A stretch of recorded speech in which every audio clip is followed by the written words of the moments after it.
Welcome to Janaberi news. ముందుగా headlines చూద్దాం.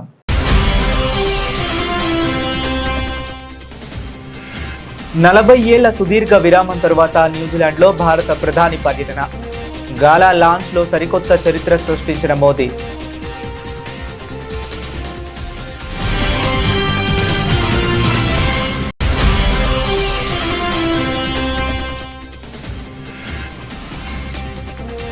Visakha duck యార్డులో ఐఏఎస్ మహేంద్రగిరి యుద్ధ నౌక ప్రారంభం. రక్షణ మంత్రి రాజ్నాథ్ సింగ్ చేతుల మీదుగా చారిత్రాత్మక ఘట్టం.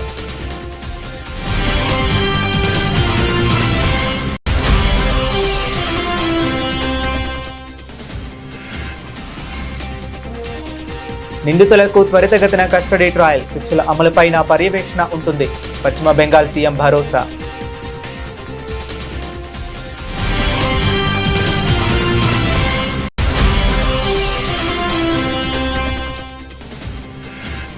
అక్టోబర్ 11న మైసూర్ దసరా మహోత్సవాల గ్రాండ్ ఇనాగ్యురేషన్. తేదీలను ప్రకటించిన కర్ణాటక సీఎం శివకుమార్.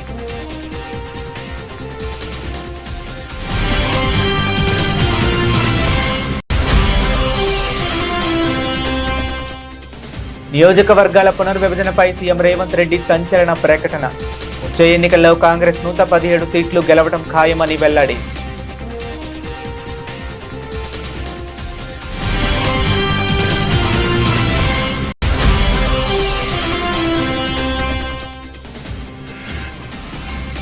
ఉండవల్లిలో తీవ్ర ఉద్రిక్తత. సీడ్ యాక్సెస్ రోడ్డు కోసం పోలీసుల సమక్షంలో భూముల స్వాధీనం.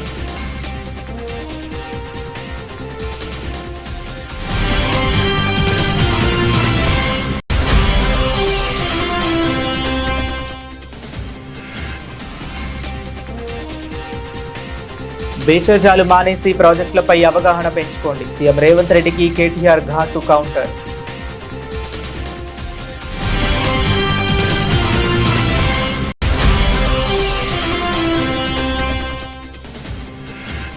కూటమి ప్రభుత్వంలో అంతర్గత విభేదాలు నిజమేనా? పవన్ కళ్యాణ్ వరుస డుమ్మాలపై అంబటి రాంబాబు ఆసక్తికర కామెంట్స్.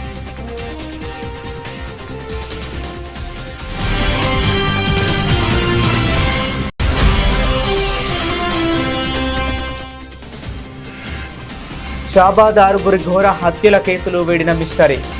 నిందితులు రాజ్ కుమార్ ఒక్కడే ఈ ఘాతుకానికి పాల్పడినట్లు సిపి వెల్లడి.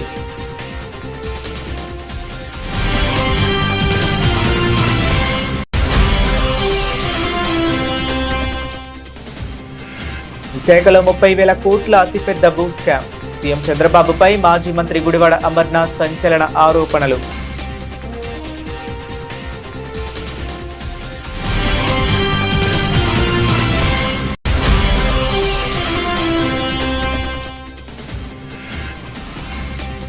నీరజ్ చోప్రా సరసన చేరిన సర్వేష్ కుషారే. డయామండ్ లీగ్లో తొలి భారతీయ హై జంపర్గా రికార్డ్.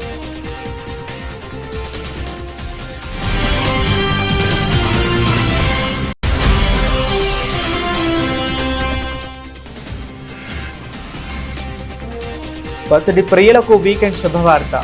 మార్కెట్లో భారీగా దిగివచ్చిన బంగారం ధరలు.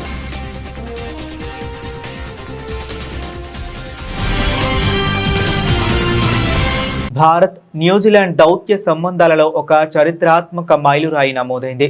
దాదాపు 40 సంవత్సరాల సుదీర్ఘ విరామం తర్వాత ఒక భారత ప్రధానమంత్రి న్యూజిలాండ్లో అధికారికంగా పర్యటించారు. ఈ పర్యటనలో భాగంగా ఏర్పాటు చేసిన ప్రతిష్టాత్మక గాలా లాంచ్లో పాల్గొన్న ప్రధాని మోదీ రెండు దేశాల మధ్య ఉన్న మైత్రిపై సంచలన వ్యాఖ్యలు చేశారు. తనకు లభించిన ఘన స్వాగతానికి ధన్యవాదాలు తెలిపిన ప్రధాని భారత్ న్యూజిలాండ్ స్నేహబంధంలో ఇప్పుడు సరికొత్త శక్తి కనిపిస్తుందని కొనియాడారు. ఇదే సమయంలో తన కంటే ముందు పనిచేసిన ప్రధాన మంత్రులను గుర్తు చేసుకుంటూ ఆయన ఆసక్తికర వ్యాఖ్యలు చేశారు. और मेरे डेलीगेशन के उष्मा भरे स्वागत और आतिथ्य के लिए मैं मेरे मित्र प्रधानमंत्री इलेक्शन का आभार व्यक्त करता हूं. उन्होंने स्वागत में इतनी गर्मजोशी दिखाई है कि ऑकलैंड की सर्दी भी आज कुछ कम लग रही है. इस यात्रा के दौरान न्यूजीलैंड के लोगों से जो स्नेह और अपनापन मिला है वो हमारे हृदय में हमेशा रहेगा। पिछले वर्ष प्रधानमंत्री इलेक्शन की भारत यात्रा से हमारे सहयोग के हर क्षेत्र में नई ऊर्जा आई है। उनके नेतृत्व, स्पष्ट विजन और मजबूत प्रतिबद्धता से भारत और न्यूजीलैंड की मित्रता को नई गति और नई दिशा मिली है। आज 40 वर्षों के बाद भारतीय प्रधानमंत्री की न्यूजीलैंड यात्रा हो रही है और मैं हमेशा कहता हूं कि बहुत सारे अच्छे काम हैं जो मेरे पहले वाले लोग मेरे लिए छोड़ के गए हैं, जो मैं पूरे कर रहा हूं। భారత నౌకాదళ అమ్ముల పొదిలోకి మరో అత్యాధునిక సరది వచ్చి చేరింది. విశాఖపట్నం నేవల్ డాక్ యార్డ్ వేదికగా జరిగిన చారిత్రాత్మక కమిషనింగ్ వేడుకలో ప్రతిష్టాత్మక యుద్ధ నౌక ఐఎన్ఎస్ మహేంద్రగిరి ఈ రక్షణ శాఖ మంత్రి రాజ్నాథ్ సింగ్ అధికారికంగా భారత నౌకాదళంలో చేర్చారు. ఈ సందర్భంగా సముద్ర భద్రతపై రక్షణ మంత్రి చేసిన వ్యాఖ్యలు ఇప్పుడు శత్రు దేశాల గుండెల్లో వణుకు పుట్టిస్తున్నాయి. ఐఎన్ఎస్ మహేంద్రగిరి యుద్ధ నౌకలో ప్రపంచంలోనే అత్యంత వేగవంతమైన బ్రహ్మోస్ సర్ఫేస్ టు సర్ఫేస్ భూతలం నుంచి భూతలానికి ప్రయోగించే క్షిపణిని అమర్చవచ్చని ఆయన సంచలన ప్రకటన చేశారు. సముద్రంలో ఎక్కడైనా సరే తిష్ట వేసి మన దేశ సార్వభౌమత్యాన్ని ప్రయోజనాలకు కాపాడడంలో ఈ యుద్ధ నౌక తిరుగులేని శక్తిగా నిలుస్తుందని రక్షణ మంత్రి స్పష్టం చేశారు. और सबसे महत्वपूर्ण बात, यह एक ब्लू वाटर शिप है, यानी यह केवल तट के पास ही नहीं बल्कि दूर और गहरे महासागरों में हफ्ते तक भारत की समुद्री हितों की रक्षा कर सकता है। यानी हमारे देश भारत ने अब तक समुद्र के माध्यम से अपनी दिशा तय की है और अब हमारा देश समुद्र की दिशा तय करने की क्षमता भी अपने अंदर विकसित कर रहा है। और साथियों, आईएनएस महेंद्रगिरी का क्रेस्ट भी अपने आप में एक गहरा संदेश देता है। इसके क्रेस्ट पर महेंद्रगिरी पर्वत के शिखर पर विराजमान गोशाक यानी बाज का चित्र अंकित है और यह गोशाक पक्षी अपनी तेज दृष्टि, अद्भुत धैर्य और सही समय पर निर्णायक प्रहार करने की क्षमता के लिए जाना जाता है। समुद्र में भी एक वारशिप से यही अपेक्षा होती है, वह हर समय अलर्ट रहे, दूर तक देख सके, हर परिस्थिति का सही आकलन करे और आवश्यकता पड़ने पर निर्णायक कार्रवाई करने में भी वह सक्षम हो। यह क्रेस्ट अपने आप में आईएनएस महेंद्रगिरी की कैपेबिलिटी का प्रतीक है। साथियों, आईएनएस महेंद्रगिरी की सबसे बड़ी विशेषताओं में से एक यह भी है कि इसमें 75% से अधिक इंडिजिनस कंटेंट का उपयोग किया गया है।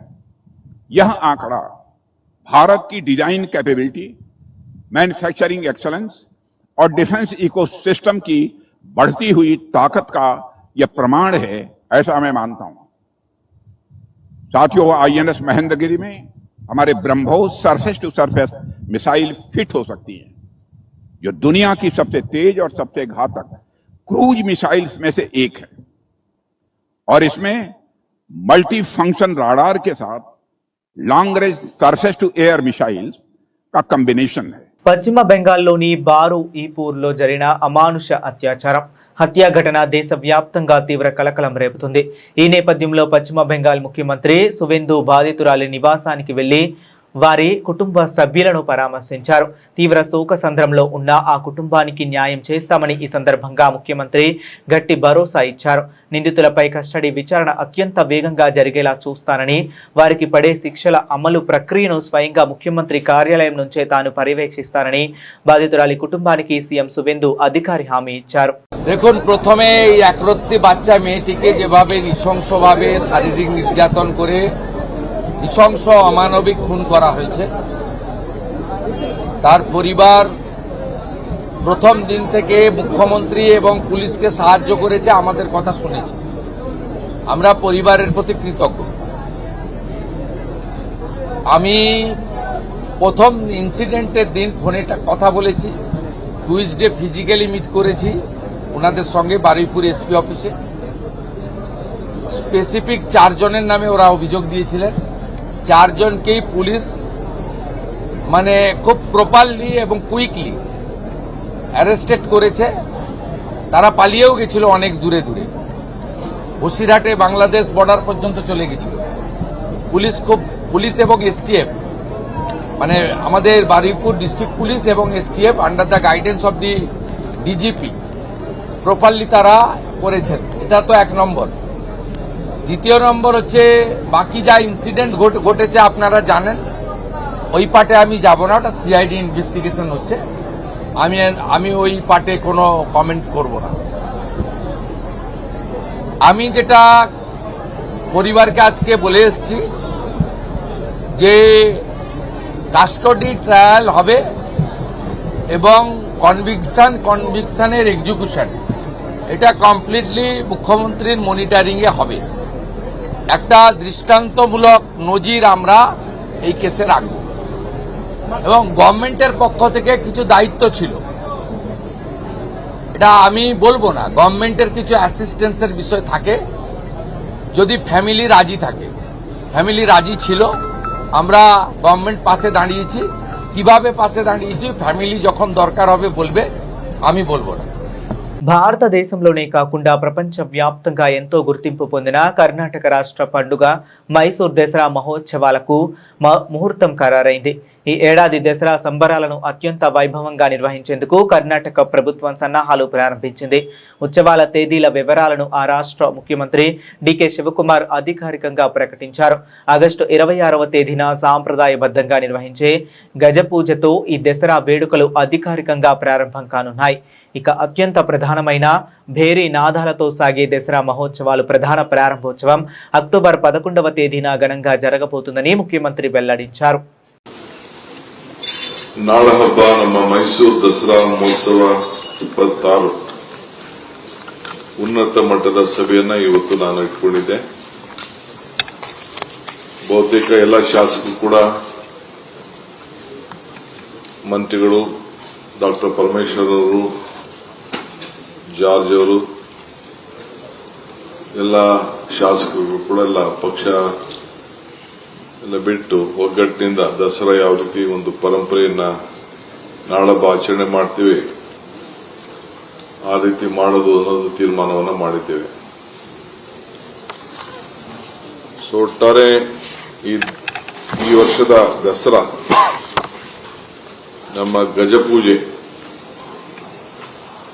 26 ಆಗಸ್ಟ್ 26 10 ಗಂಟೆಗೆ ನಡೆಸಲು ಈಗಾಗಲೇ ನಮ್ಮ ಜಿಲ್ಲಾಧಿಕಾರಿಗಳು ಧಾರ್ಮಿಕವಾಗಿ ಎಲ್ಲ ಸಂಪ್ರದಾಯದಂತೆ ಎಲ್ಲ ವಿಚಾರಿಸಿ ಸರ್ಕಾರಕ್ಕೆ ವರದಿಯನ್ನು ಕೊಟ್ಟಿದ್ದಾರೆ. ದಸರಾ ಮಹೋತ್ಸವದ ಉದ್ಘಾಟನೆಯನ್ನ ಅಕ್ಟೋಬರ್ 11ನೇ ತಾರೀಕು ಬೆಳಿಗ್ಗೆ 11:50 ದಿನಾಂಕವನ್ನು ನಿಗದಿ ಮಾಡಲಾಗಿದೆ. తెలంగాణ రాజకీయాల్లో ముఖ్యమంత్రి రేవంత్ రెడ్డి చేసిన వ్యాఖ్యలు ఒక్కసారిగా ప్రకంపనలు సృష్టిస్తున్నాయి. రాష్ట్రంలో రాబోయే అసెంబ్లీ ఎన్నికలు, నియోజకవర్గాల పునర్విభజనపై సీఎం రేవంత్ రెడ్డి అత్యంత సంచలన అంచనాలను మరియు లెక్కలను తెలంగాణ ప్రజల ముందుకు తీసుకువచ్చారు. భద్రాచలం రాముడి సాక్షిగా ప్రమాణం చేస్తూ రాబోయే ఎన్నికల్లో కాంగ్రెస్ పార్టీ భారీ మెజారిటీతో మళ్లీ అధికారంలోకి రాబోతుందని ధీమా వ్యక్తం చేశారు. తెలంగాణలో రాబోయే రోజుల్లో అసెంబ్లీ సీట్ల సంఖ్య 182కి పెరగబోతుందని, అందులో 117 స్థానాలను కాంగ్రెస్ క్లీన్ స్వీప్ చేయబోతుందని సీఎం రేవంత్ రెడ్డి జోస్యం చెప్పారు. ఈనాడు నేను చెబుతున్న ఎన్నికల జోస్యం 36 నెలల ముందు ఖమ్మం గడ్డ మీద నుంచి నేను చెప్తున్నా. రాబోయే ఎన్నికలు 2029 డిసెంబర్లో జరగవు, 2028 డిసెంబర్లో జరగవు, 2029 మే జూన్ మాసంలో మన శాసనసభ ఎన్నికలు జరుగుతాయి. తెలంగాణ రాష్ట్రంలో ఉన్న 17 పార్లమెంట్లు సీట్లు 26 పార్లమెంట్లుగా మారుతాయి. 119 ఉన్న శాసనసభ నియోజకవర్గాలు 182కు పెరుగుతాయి. ఈరోజు చెప్తున్నా, 182 శాసనసభ నియోజకవర్గాలలో 117 సీట్ల పైన గెలిచి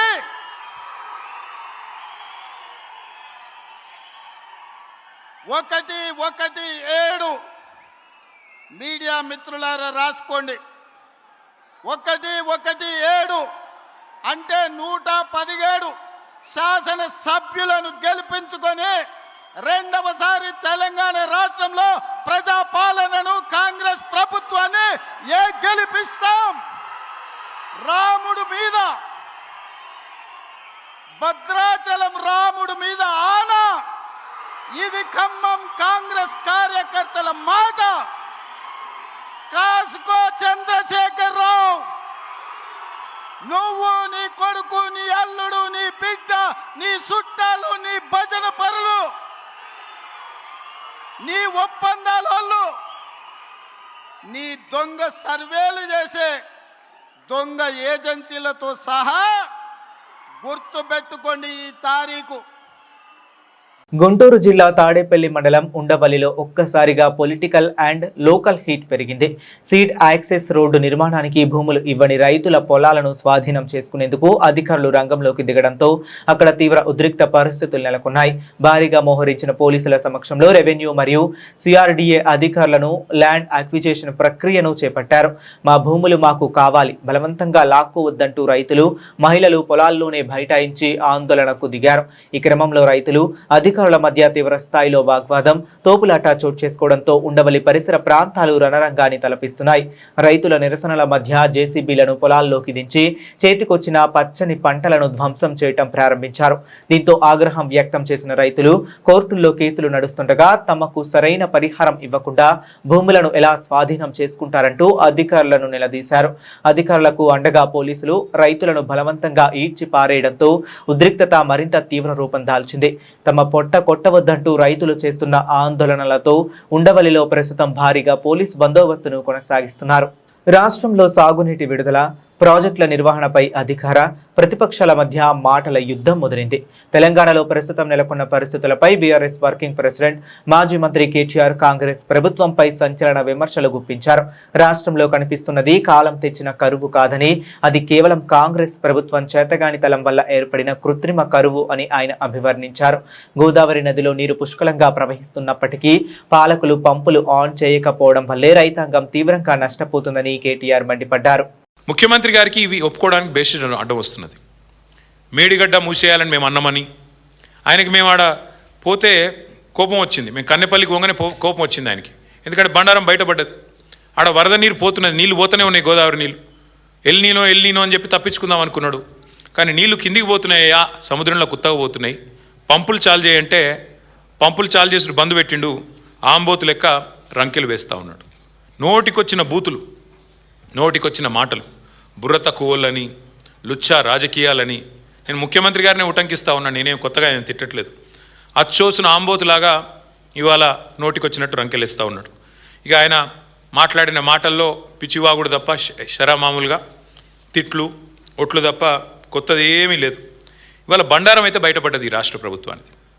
ఏంటిది అది? ఇది కాలం తెచ్చిన కరువు కాదు.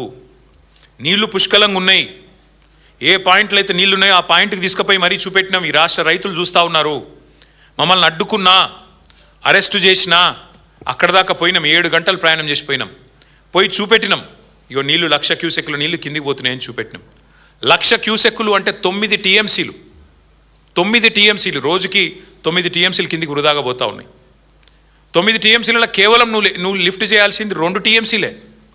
ఆ 2 టీఎంసీలు వచ్చే 100 రోజులు నువ్వు లిఫ్ట్ చేస్తే అన్ని రిజర్వాయర్లు ఎస్ఆర్ఎస్పితో సహా, మిడ్ మానేరుతో సహా, లోవర్ మానేరుతో సహా మొత్తం గోదావరి సిస్టంలో ఉండే మల్లన్న సాగరు, కొండపోచమ్మ సాగరు, రంగనాయక సాగరు, అన్నపూర్ణ, మలక్పేట, బస్వాపూర్ అన్ని నింపొచ్చు. సుభిక్షంగా గోదావరి మీద ఆధారపడ్డ 6-7 జిల్లాల, ఉమ్మడి జిల్లాల రైతాంగం వ్యవసాయం చేసుకోవచ్చు, బ్రహ్మాండంగా పంటలు పండించుకోవచ్చు. కరువుతో నిమిత్తం లేకుండా ఇది చేయవచ్చు. కానీ మీరు ఎట్లా ఉన్నారు రేవంత్ రెడ్డి గారు అంటే, మేడిగడ్డ కొట్టుకపోతుంది అంటాడు. ఏది గేట్లు దించితే, మేము అనలేదు అసలు గేట్లు దించాల్సిన అవసరమే లేదు, కానీ గేట్లు దించితే మేడిగడ్డ కొట్టుకపోతుంది, భద్రాచలం రాముడికి ముప్పు వస్తుందని మాట్లాడుతున్నాడు రేవంత్ రెడ్డి గారు. రేవంత్ రెడ్డి గారికి ఇంకొక విషయం కూడా నేను చెప్తా ఉన్నా, అవగాహన పెంచుకోండి. ఆంధ్రప్రదేశ్ కూటమి ప్రభుత్వంలో ముఖ్యమంత్రి చంద్రబాబు ఉప ముఖ్యమంత్రి పవన్ కళ్యాణ్ మధ్య సఖ్యతపై ప్రతిపక్ష వైఎస్ఆర్ కాంగ్రెస్ పార్టీ సంచలన అనుమానాలను లేవనెత్తింది. నిన్న జరిగిన కేబినెట్ సమావేశాలకు జనసేన అధినేత పవన్ కళ్యాణ్ హాజరు కాకపోవడంపై మాజీ మంత్రి వైఎస్ఆర్సీపీ సీనియర్ నేత అంబటి రాంబాబు ఆసక్తికర వ్యాఖ్యలు చేశారు. కేబినెట్ మీటింగ్ లో చంద్రబాబు నాయుడు తీసుకుంటున్న ఏకపక్ష నిర్ణయాలు నచ్చకే పవన్ కళ్యాణ్ పదే పదే ఈ సమావేశాలకు డుమ్మా కొడుతున్నారేమో అంటూ అంబటి రాంబాబు అనుమానం వ్యక్తం చేశారు. తర్వాత ఈ కూటమి ప్రభుత్వం అధికారంలోకి వచ్చిన తర్వాత మాత్రం వైసీపీ వాళ్ళ మీద, న్యూట్రల్స్ మీద ఎవరైనా ప్రభుత్వానికి వ్యతిరేకంగా సోషల్ మీడియాలో మాట్లాడితే వారి మీద తప్పుడు కేసులు పెట్టేటువంటి కార్యక్రమం చేస్తున్నారు.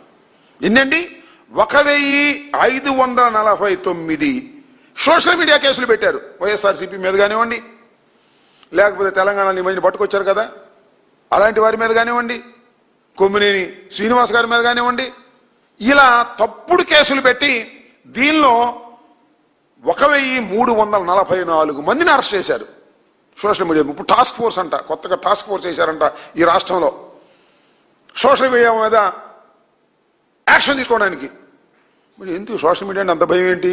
మొత్తం టోటల్గా మీడియా మొత్తాన్ని ఆంధ్రప్రదేశ్లో ఉన్నటువంటి TV5, ఈనాడు, ఆంధ్రజ్యోతి, ఇంకా అది మహా టీవీ, అది ఇవన్నీ కలిపి మొత్తం టోటల్గా గిప్పులు పెట్టుకున్నారు. 70%, మోర్ దెన్ 70% రెగ్యులర్ మీడియా ఏం చెప్తే అదే మాకు వ్యతిరేకంగా చెప్పించడం, లేనిపోని అన్ని దానిలో చెప్పించడం. ఈ సోషల్ మీడియా వచ్చేసింది కదా, సోషల్ మీడియాలో వాస్తవాలు బయటకు వస్తున్నాయి కొన్ని సందర్భాల్లో. మీరేమో నెగిటివ్గా మాకు చెప్పే కార్యక్రమం చేస్తున్నారు. సోషల్ మీడియా అంటే భయం ఇవాళ ఎక్కడ వాస్తవాలు బయటకు వచ్చేస్తున్నాయో అనేటువంటి ఉద్దేశంతో ఇవాళ సోషల్ మీడియా మీద యాక్షన్ తీసుకోవాలనేటువంటి ఉద్దేశంతో మా మీద కేసులు పెట్టడానికి ఒక టాస్క్ ఫోర్సు ఇవన్నీ పెడుతున్నారు. నాకు తెలియకడుతాను ఇన్ని టాస్క్ ఫోర్సులు పెడుతున్నారు, ఇంత అన్యాయం అక్రమం చెప్తున్నారు. దీనికోసం డీజీపీ గారు క్యాబినెట్ సమావేశంలోకి వచ్చి ఆయన ప్రజెంటేషన్ ఇవ్వటం నాకు అర్థం కాల. నేను ఒకటి అడుగుతా ఉన్నా డీజీపీ గారిని, వీళ్ళందరినీ కూడా, ఏమండి డీజీపీ గారు మీ ఆఫీసు కోతవేడి దూరం, చంద్రబాబు నాయుడు గారి ఆఫీసు కోతవేడి దూరం, రాజధాని ఆల్మోస్ట్ ఆల్ కృష్ణలంకలో గాదే సాయి కృష్ణ అనే వ్యక్తి అతి దారుణంగా లాకప్లో మరణిస్తే దాయడానికి ప్రయత్నం చేశారు. రంగారెడ్డి జిల్లా షాబాద్ మండలంలో ఒకే రాత్రి 6 వ్యక్తులు అత్యంత కిరాతకంగా హత్యకు గురైన ఉదాంతం తెలుగు రాష్ట్రాల్లో తీవ్ర సంచలనం సృష్టించిన సంగతి తెలిసిందే. ఈ ఘోర ఘాతకానికి పాల్పడిన మిస్టరీని సైబరాబాద్ పోలీసులు ఛేదించారు. ఈ హత్యలకు సంబంధించిన పూర్తి వివరాలను Cyberabad police commissioner Tarun Joshi press meet లో వెల్లడించారు. ఈ దారుణ ఘటనలో ఎలాంటి ముఠా లేదా గ్యాంగ్ ప్రమేయం లేదని, నిందితుడు రాజ్ కుమార్ ఒక్కడే అత్యంత క్రూరంగా 6 చంపినట్లు స్పీపీ స్పష్టం చేశారు. నిందితుడి నేర చరిత్రను కూడా ఈ సందర్భంగా కమిషనర్ మీడియాకు వివరించారు.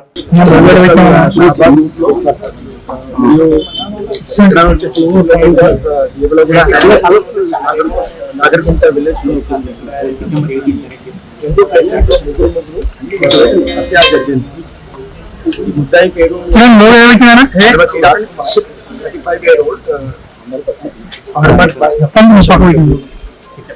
ఇంతకు ముందు బుక్ అయింది. ఒక అమ్మాయికి, మైనర్ గర్ల్ కి అరెస్ట్ చేశారు, స్టాకింగ్ చేశారు. దాని గురించి ప్లస్ సెక్షన్ 78, సెక్షన్ 78 ENS లో కేసు బుక్ అయింది. ఆ కేసులో అతనికి ఇప్పుడు 2 నెలల నుంచి ఈ మనిషి వాళ్ళకి నేటివ్ విలేజ్ దేవుల కూడా హమ్లెట్ నాగరికుంట విలేజ్ లో ఉన్నారు. అక్కడ అతనికి భార్య మరియు 2 పిల్లలు, కొడుకు, అక్కడ ఫ్యామిలీ కలిపి అక్కడ ఉన్నారు. ఈ అమ్మాయికి ఫ్యామిలీ ఇక్కడ లోకల్ షాబాద్ లో ఉంది. ఈ అమ్మాయికి కూడా ఫాదర్ లేదు, ఓన్లీ మదర్ ప్లస్ అమ్మమ్మ ఉన్నారు. సో రాత్రి 11-12 మధ్యలో ఫస్ట్ ఇక్కడ షాబాద్ లోకల్లో వచ్చి ఇది 3 మనిషికి హత్య చేశారు. ఒక నైఫ్ చేసి ఫస్ట్ ఈ అమ్మాయికి మండలికి చంపాడు.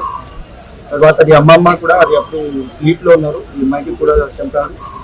తర్వాత ఈ మైనర్ గర్ల్ కి తీసుకుని అక్కడ నేటివ్ ప్లేస్ దేవలోగూడకి అక్కడ తీసుకుపోయి ఇక్కడ ఒక వాటర్ బాడీ ఉంది, చెరువు ఉంది, అక్కడ ఈ అమ్మాయికి కూడా అక్కడ హత్య చేశారు. రాష్ట్రంలో విశాఖపట్నం భూముల వేదికగా అధికార ప్రతిపక్షాల మధ్య ల్యాండ్ వార్ పీక్స్ కు చేరింది. కూటమి ప్రభుత్వ హయాంలో విశాఖలో దేశంలోనే అతిపెద్ద భూ కుంభకోణం జరుగుతుందని వైఎస్ఆర్ కాంగ్రెస్ పార్టీ సంచలన ఆరోపణలు చేసింది. విశాఖపట్నంలోని విలువైన ప్రభుత్వ భూములను ముఖ్యమంత్రి చంద్రబాబు తన బినామీలకు యథేచ్ఛగా కట్టబెడుతున్నారని మాజీ మంత్రి గుడివాడ అమర్నాథ్ మండిపడ్డారు. గత 2 ఏళ్ల కాలంలోనే విశాఖ వేదికగా ఏకంగా 25,000 కోట్ల నుంచి 30,000 కోట్ల రూపాయల భూ స్కామ్ జరిగిందని ఆయన లెక్కలతో సహా మీడియా ముందు ఆరోపణలు గుప్పించారు. ఇక్కడ విశాఖపట్నంలో భూముల దోపిడీ నేను అనేక సందర్భాల్లో చెప్తూ వచ్చా. బహుశా నాకు తెలిసి చంద్రబాబు నాయుడు గారు చేసినటువంటి నిర్ణయాల్లో అమరావతి అనేటువంటిది ఒక బిగ్గెస్ట్ స్కామ్ భారతదేశ చరిత్రలో.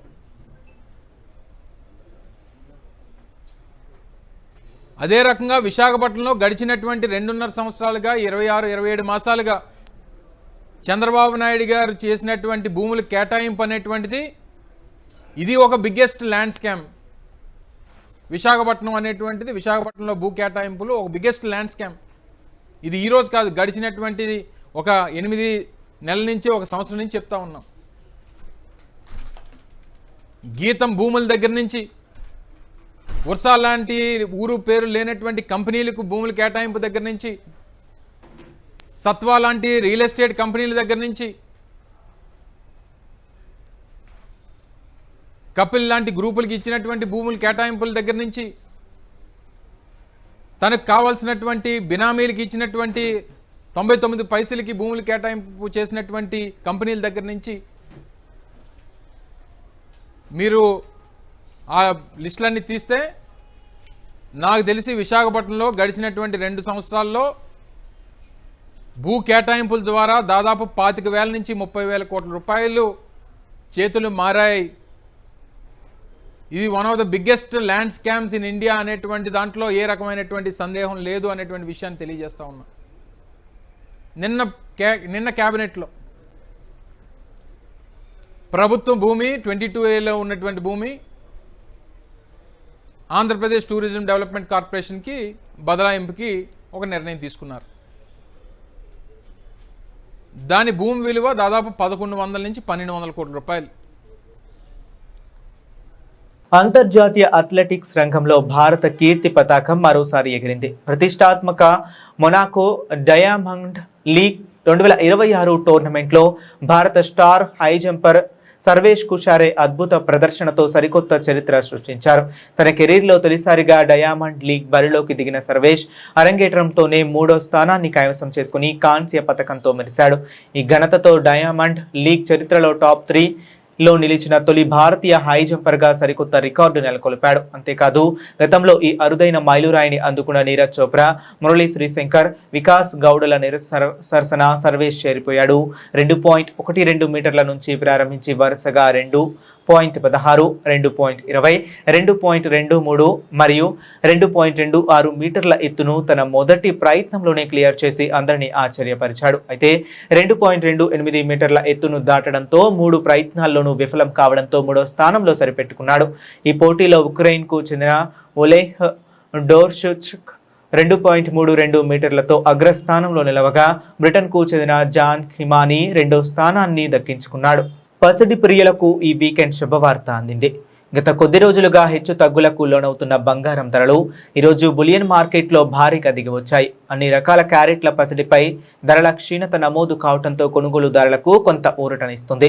ప్రముఖ ఫైనాన్షియల్ వెబ్సైట్ గుడ్ రిటర్న్స్ వెల్లడించిన వివరాల ప్రకారం ఈరోజు ఉదయం 11 గంటల సమయానికి హైదరాబాద్ మార్కెట్లో 10 గ్రాముల 24 క్యారెట్ల మేరిమి బంగారంపై 490 రూపాయల మేర ధర తగ్గింది. అలాగే ఆభరణాల తయారీకి ఉపయోగించే 22 క్యారెట్ల బంగారంపై 450 మేర తగ్గుదల కనిపించింది. నేటి తాజా ధరల వివరాలను పరిశీలిస్తే 10 గ్రాముల 24 క్యారెట్ల మేడిమి పసిడి ధర 1,44,330 వద్ద ట్రేడ్ అవుతుంది. అదేవిధంగా కొనుగోలుదారులు ఎక్కువగా ఆసక్తి చూపే 22 క్యారెట్ల 10 గ్రాముల బంగారం ధర 1,32,300 వద్ద కొనసాగుతుంది. ఇక 18 క్యారెట్ల బంగారం విషయానికి వస్తే 10 గ్రాములపై 370 మేర తగ్గి ప్రస్తుతం 1,08,250 వద్ద ట్రేడ్ అవుతుంది. పెళ్లిళ్ల సీజన్ మరియు ఇతర శుభకార్యాల కోసం ఆభరణాలు కొనుగోలు చేయాలనుకునే వారికి ఈ ధరల తగ్గుదల మంచి అవకాశంగా మారుతుంది. బులెటిన్ ముగించే ముందు మరొకసారి హెడ్లైన్స్ చూద్దాం.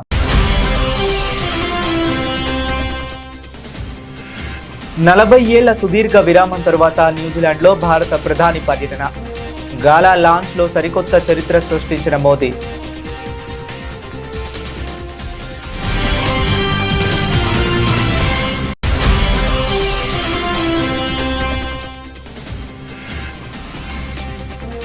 విశాఖ డక్ యార్డులో ఐఏఎస్ మహేంద్రగిరి యుద్ధ నౌక ప్రారంభం. రక్షణ మంత్రి రాజ్నాథ్ సింగ్ చేతుల మీదుగా చారిత్రాత్మక ఘట్టం.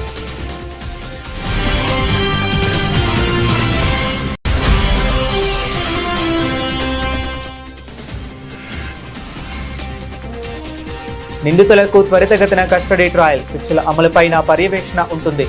పశ్చిమ బెంగాల్ సీఎం భరోసా.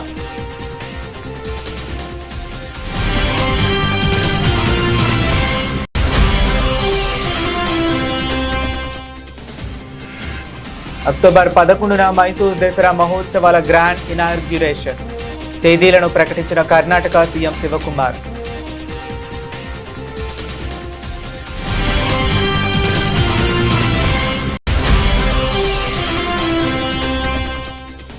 నియోజకవర్గాల పునర్విభజనపై సీఎం రేవంత్ రెడ్డి సంచలన ప్రకటన. వచ్చే ఎన్నికల్లో కాంగ్రెస్ 117 సీట్లు గెలవడం ఖాయమని వెల్లడి.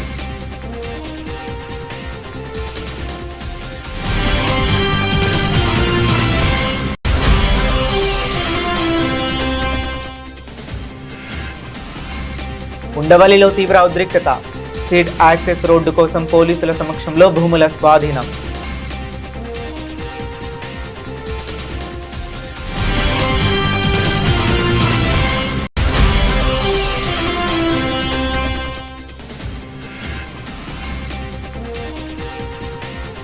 భేషజాలు మానేసి ప్రాజెక్టులపై అవగాహన పెంచుకోండి. సీఎం రేవంత్ రెడ్డికి కేటీఆర్ ఘాటు కౌంటర్.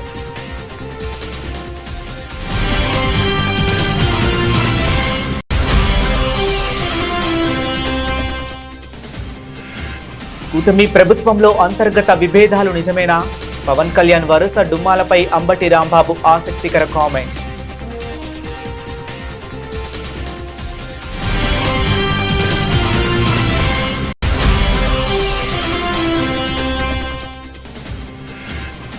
షాబాద్ 6 ఘోర హత్యల కేసులు వేడిన మిస్టరీ. నిందితులు రాజ్ కుమార్ ఒక్కడే ఈ ఘాతుకానికి పాల్పడినట్లు సిపి వెల్లడి.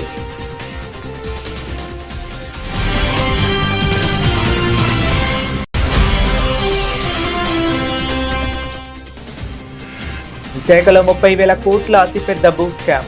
సీఎం చంద్రబాబుపై మాజీ మంత్రి గుడివాడ అమర్నాథ్ సంచలన ఆరోపణలు.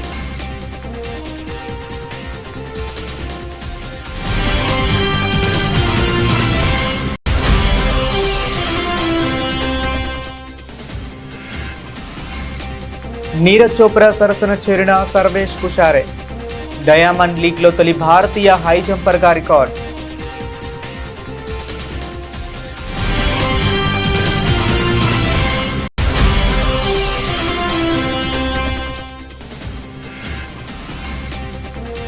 పచ్చడి ప్రియులకు వీకెండ్ శుభవార్త.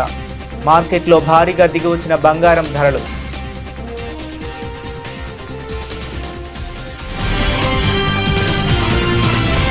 ఇవి ఇప్పటి వరకు ఉన్న అప్డేట్స్. మరిన్ని అప్డేట్స్ కోసం కీప్ వాచింగ్.